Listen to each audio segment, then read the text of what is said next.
Hello বন্ধুরা, আজকে সুন্দরবন ট্যুরের তৃতীয় এবং শেষ দিন। তোমরা দেখতেই পাচ্ছ চারিদিকে কুয়াশায় ঢেকে গিয়েছে। এই অবস্থাতেই কিন্তু আমরা আস্তে আস্তে পাখিরালয় ফেরিঘাটে গিয়ে উপস্থিত হলাম। ওখানে আমাদের বোটের মাঝি ভাই কিন্তু কুয়াশার মধ্যে পথ হারিয়ে ফেলেছিল। তো অবশেষে বোট এসে ঘাটে ভিড়ল। এক এক করে আমরা সবাই বোটে উঠবো এবার। ইতিমধ্যে আমাদের বোট ছেড়ে দিল। তোমরা দেখছো আমাদের বোটের ক্যাপ্টেন।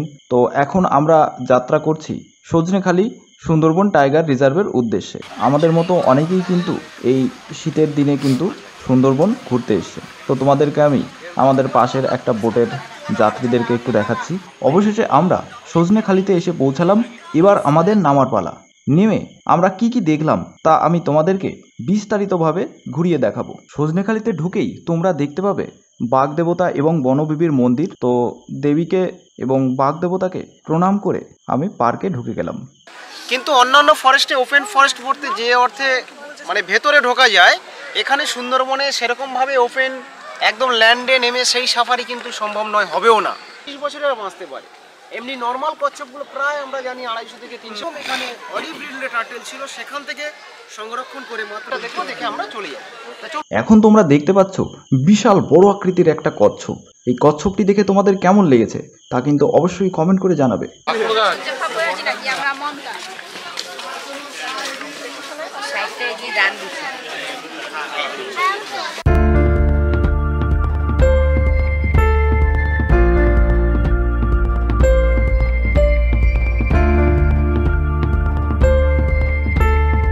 হ্যালো বন্ধুরা, এখন আমি সজনেখালির এই ওয়াচ টাওয়ারে উঠছি। ওয়াচ টাওয়ারে উঠে তোমাদেরকে উপর থেকে ভিউ পয়েন্ট দেখাবো।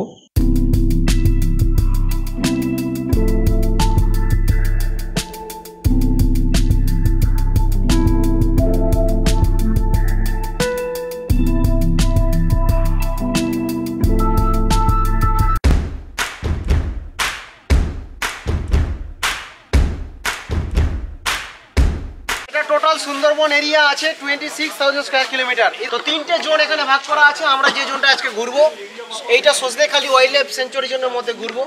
আর এটা হচ্ছে যারা মাছ কাঁকড়া মধু সংগ্রহ করেন, আজও 40% মানুষ যারা মাছ কাঁকড়া মধু সংগ্রহ করছেন তাদের জন্য এই জোনটা সংরক্ষিত।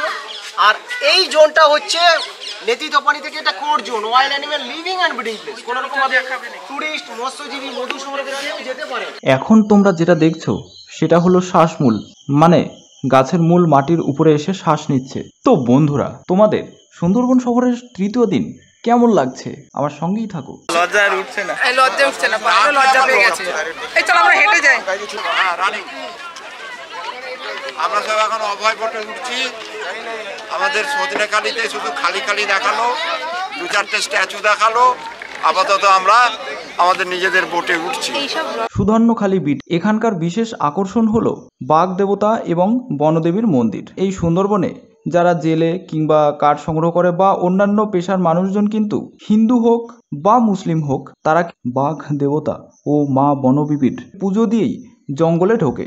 এখন তোমাদেরকে দেখাবো সুন্দরবনের ইউনিক কিছু গাছপালা এবং তাদের ইউনিক বৈশিষ্ট্য। সুন্দরী গাছ। সুন্দরী গাছের জন্য এই অঞ্চলের নাম সুন্দরবন। ফুল হয় মার্চ এপ্রিল মাসে, ফল হয় এপ্রিল মে মাসে।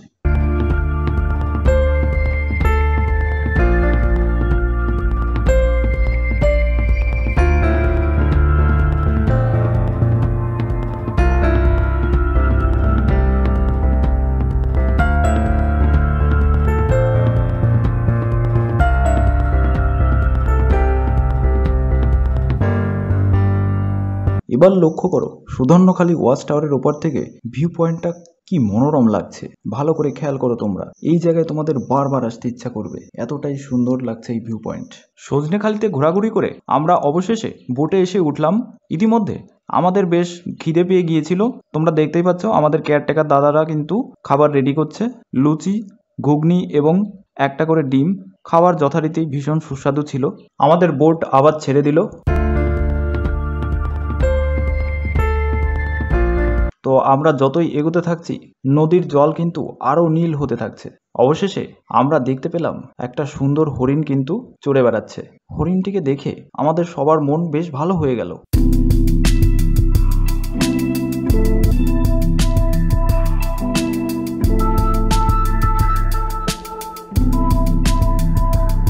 এবার তোমরা দেখতে পাচ্ছ সুন্দরবনের 5 নদীর মিলনস্থল। 3টি বড় নদী বিদ্যাধরী, মাতলা এবং দত্ত, এবং 2টি ছোট নদী চাঁদাবিদা এবং হেদোখাঙ্গা। স্থানীয় ভাষায় এই মিলনস্থলকে বলা হয় পঞ্চমুখনী। এই পঞ্চমুখনী থেকে মাত্র 1 ঘন্টার দূরত্বে রয়েছে দোবাকি ক্যাম্প।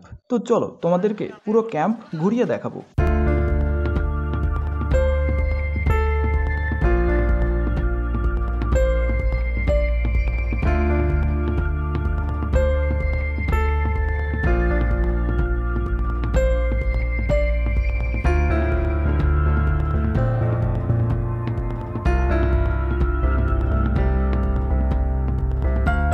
দোবাকি ওয়াচ টাওয়ার থেকে আমরা দেখতে পেলাম মিষ্টি জলের পুকুর। মাঝে মাঝে বাঘ কিংবা হরিণ কিংবা অন্যান্য প্রাণীরা এখানে জল খেতে আসে।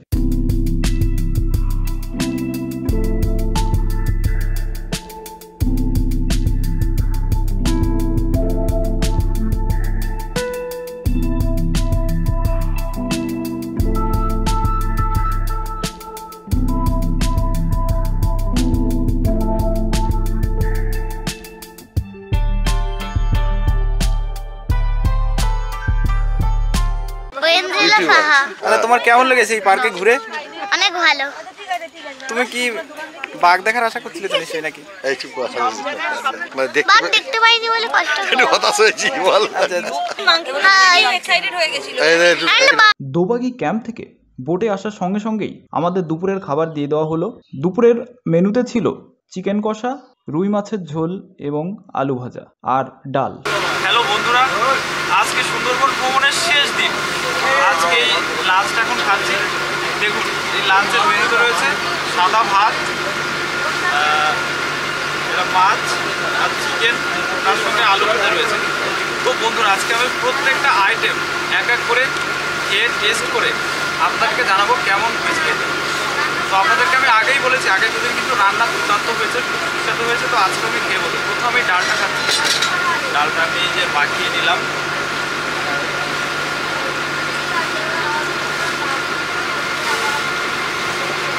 এবার এর সঙ্গে আমি একটু লেবু দিয়ে নিলাম। তো বন্ধুরা অন্যান্য দুদিনের মতো আজকে রান্নাও কিন্তু দারুণ হয়েছে। ডালটা আমার চরম লাগছে। এবার আমি মাছটা গালে দিচ্ছি। মাছটাও খুব সুন্দর করে ফ্রাই করেছে এবং টেস্টটাও একদম দুর্দান্ত লাগছে। সব কিছু একদম পারফেক্ট। এবার আমি আলু ভাজাটাও গালে দিচ্ছি। এটা ঠিকঠাক লাগছে আমার কাছে। এবার যেটা খাবো সেটা হলো চিকেন। তো আপনারা চিকেনের পিসগুলো দেখতে পাচ্ছেন। তো এবার চিকেনটা গালে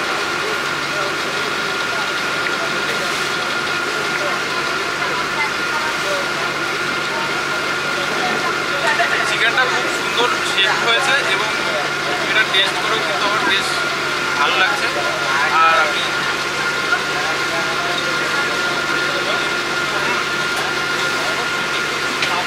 এবার আমি একটু ভাতের সঙ্গেও মিশিয়ে খাচ্ছি।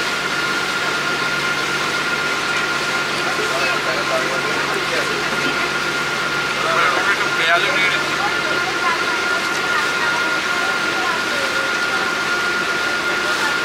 অসাধারণ। তো বন্ধুরা লাঞ্চের মেনু জমে কিন্তু একদম ফিট। বন্ধুগণ এবার বাড়ি ফেরার পালা। আমরা এখান থেকে সোজা এবার চলে যাব সোনাখালী ঘাটে, তারপর সেখান থেকে ক্যানিং রেল স্টেশন এবং তারপর ট্রেন হয়ে বাড়িতে পৌঁছে যাব। তোমাদের এই সুন্দরবন ভ্রমণ কেমন লেগেছে তা অবশ্যই কমেন্ট করে জানাতে ভুলো না। এতক্ষণ সাথে থাকার জন্য অসংখ্য ধন্যবাদ।